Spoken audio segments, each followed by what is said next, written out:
Fish King гэдэг нэг ресторан харагддаг. Усан онгоцны удирдлагын хакер тухай тэндээ нэг бичиг байдаг. Гэсэн Megamind-ийн ээжтэй. Тэгмэл энэ маш сонирхолтой. Хэрвээ Шрекийн аав нь Шрекийг идэх гэж оролдож исэн бол бусад огруудыг яг үндэ Шрек эцэн байх магадaltaй юу? Дөрүүд хүмүүс байж байгаад одоо хин тэр одоо Фионод хоол уунд одоо хөргөж өгсөн болж таарах уу гэдэг асуулт гарч байгаа. За, hello guys. Дараа шимжлэгтэй тавтаа морил.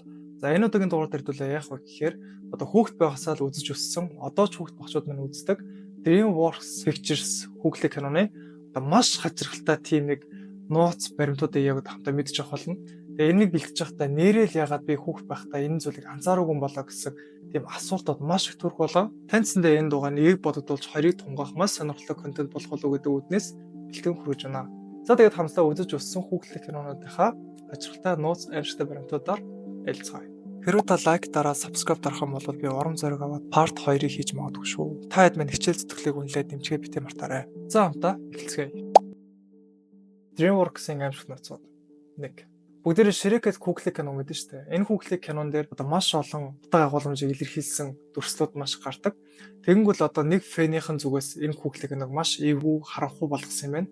Тэр нь юу вэ гэхээр одоо Nurses Book гүнж Rapunzel гэх зэрэг кинон дээр ерөөхдөө одоо гүнжүү цамхагдал байдаг. Тэгээ тэнгүүл Фионоос нь ерөөхдөө цамхаг дээр луунд хоригдож одоо хангуугүй хүлээдэг. Тэнгүүл нэг хачирхлаа зүйл нь хэрвээ Фионо цамхагаас гарч чадахгүй луунд хоригдсон бол одоо хин тэр одоо Фионод хоол уунд одоо хөргөж өгсөн болж таарах уу гэдэг асуулт гарч байгаа. Тэнгүүл тэр хоолны цэс нь ямар хоол вэ гэвэл маш эвгүй заяа. Одоо Шрек ээлжиг хоёр цамхахгүй орж байхад одоо маш олон баатруудын арыг астууд харагддаг. Эдгээр баатрууд нь лууны хотод руу орсон бол бас нэг сонирхолтой зүйл нь мөн дээрээс нь Фиононы хотод руу орсон байх магадaltaй гэсэн таамаглал төвшүүлж байгаа юм лээ. Тэгэнгүүт энэ онолыг бас баталж байгаа нэг зүйл харагдаж байгаа юм. Тэр нь юу вэ гэхээр одоо Шрек Фионог аваад оргож байх үед одоо хажууд нь юу байсан бэ гэхээр Баатрийн 100 гэдэг нэртэй тийм ном зурсан байдаг.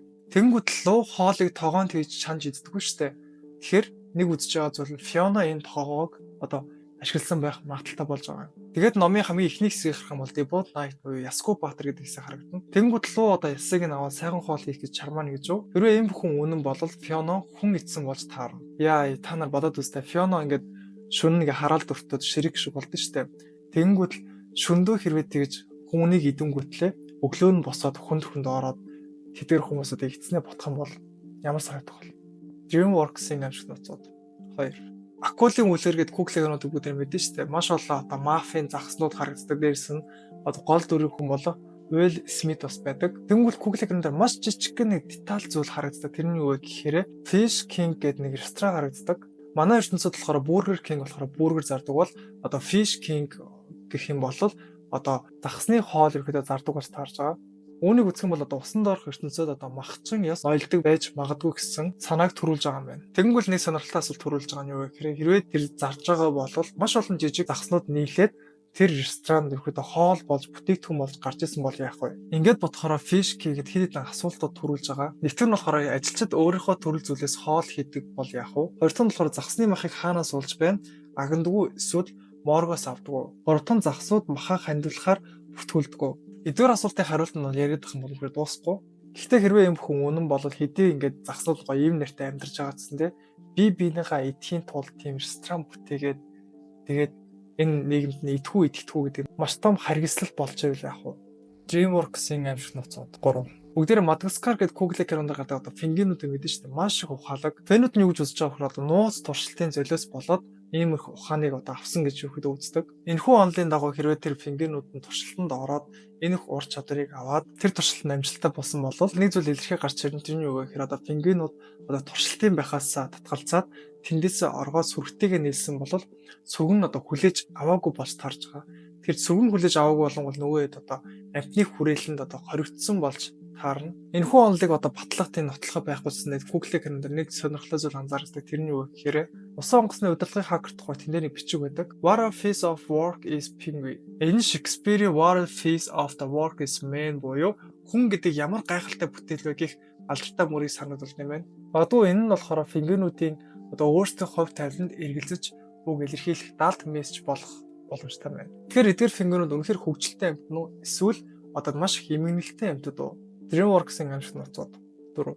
Ширээкэд куклик керон дээр бас нэг сонирхолтой зүйл анзаарэгдсэн байна. Тэр нь юу вэ гэхээр одоо ширээкэд куклик керон дээр ширээг өөрөө одоо цор ганц юм шиг ердөө харагддаг. Тэнгүүл хүмүүс тэднийг одоо устгасан болвол ширээкийн дараагийн нэг анги дээр нь болохоор энэ ноолыг ердөө нацаадаг. Тэнгүүл нэг асуулт төрж байгаа нь юу вэ гэхээр хэрвээ огрууд олуулаа байсан бол яагаад ширээг тэдэртэй таараагүй вэ? Зарим фэнүүдийг үзэж байгаагаар ширээг өөрөө оршин байгаа нь одоо бусад огруудын устдах одоо шалтгаан болсон гэж үзэж байгаа. Тэгэнгүүт нэг шижигтэй баримт гарч ирж байгаа. Тэрний үг гэхээр ширээг 3 гэдэг Google Chrome дээр нь болохоор ширээгийг аав нь одоо идэх гэж оролдож исэн тухай ярьдаг. Тэгэхээр ширээг өөрөө бас тэгж огруудыг идэх тийм зуршилтай болж гарч ирж байгаа. Тэгэнгүүт гэртэн нэг зүйл бас анзаардаг. Тэрний үг гэхээр одоо савн дотор маш олон тийм нүднүүд байдаг. Тэр нүдүүд үнэхээр одоо бусад амьтны нүднүүд үү? Эсвэл түүний эзэн огруудын одоо сүүлчийн үлдэгдэл байсан уу? Тэгвэл энэ маш сонирхолтой. Хэрвээ ширээкийн аав нь ширээкийг идэх гэж оролдож исэн бол бусад огруудыг яг үндэ ширээг идсэн байх магадaltaй юу? Таад мань юу гэж бодож чинь коммент дээр үлдээгээрэй. DreamWorks-ийн амжилт нууцуд 5. За бүгдээр Kung Fu Panda гэдэг Google Chrome бол бүгдээр үзчихсэн баг. Энэ Google Chrome дээр одоо амьтад яг хүн шиг тийм шинж чанартай харагддаг. Зарим фэнүүд үзэж байгаа уг гарал нь яг үндэ хүн байсан байх магадaltaй гэж үздэг юм байна. Онлын хувьд болохоор Kung Fu Panda-гийн багш нар ерөөхдөө маш олон техникүүдийг эзэмшээд хүмүүсийг болохоор амьтан болгож хувиргасан. Тэгээд зөксгөө тэдний уур чадвар улам илүү сайжирснаа гэр бүлээр нь одоо амьтан болгож хувирах техникийг эзэмсэн байх магадaltaй гэж үздэг юм байна. Энэ онлыг дэмжиж байгаа нэг зүйл нь юу вэ гэхээр Kung Fu Panda-гийн одоо Ghost of Ogwe гэдэг ангид одоо Kung Fu Panda-г Kung Fu хөдөлгөөлүүдийг ерөөхдөө одоо уурайж мөн дээрээс нь зүсээ хувилгаж чадах тэр санаа ерөөхдөө илэрхийлж ингээ гаргасан байдаг. Энэ санаа нь болохоор энэ онлыг илүү их дэмжиж өгд юм байна.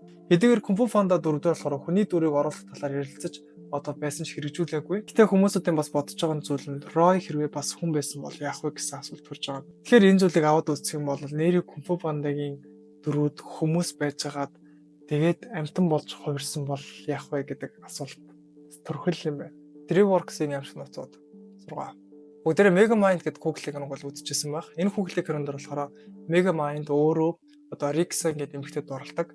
Тэнгүүд одоо фэнүүдийнх нь үзэж байгаа нэг сонирхолтой зүйл анзаарчихсан юу гэхээр одоо Megamind Rickson 2 би бидэд дурлсан тийм таталцал нэг ямар нэгэн тийм утга агуулмж байна гэсэн одоо дүгнэлтэнд хүрсэн байна.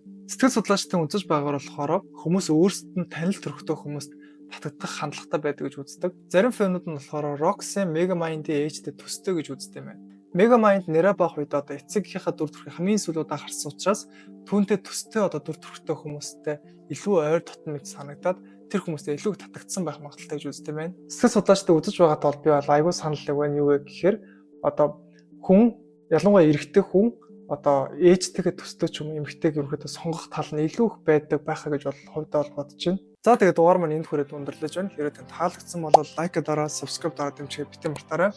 За тэгээд Part 2-ыг хэрвээ та бүхэн таалагдах юм бол хийх болно. Таад маань comments дээр бас бичиж үлдээгээ битэн мартаарай. За тэгээд уулзцаая. Хөнөр кайс дуу хоолойгоо өөрчлөөч микээ солиож гэсэн комент ирсэн. Тэгээд таад маань намайг дэмжиж донёс өгөх юм бол би ингээд энэ микээ солих болно. Тэгээд таад маань дэмжих хүсвэл хэрэг хүсвэл шүү дээ. Доорх данслуу маань донёс хийж дэмжих битэн мартаарай. За харьцаж байна.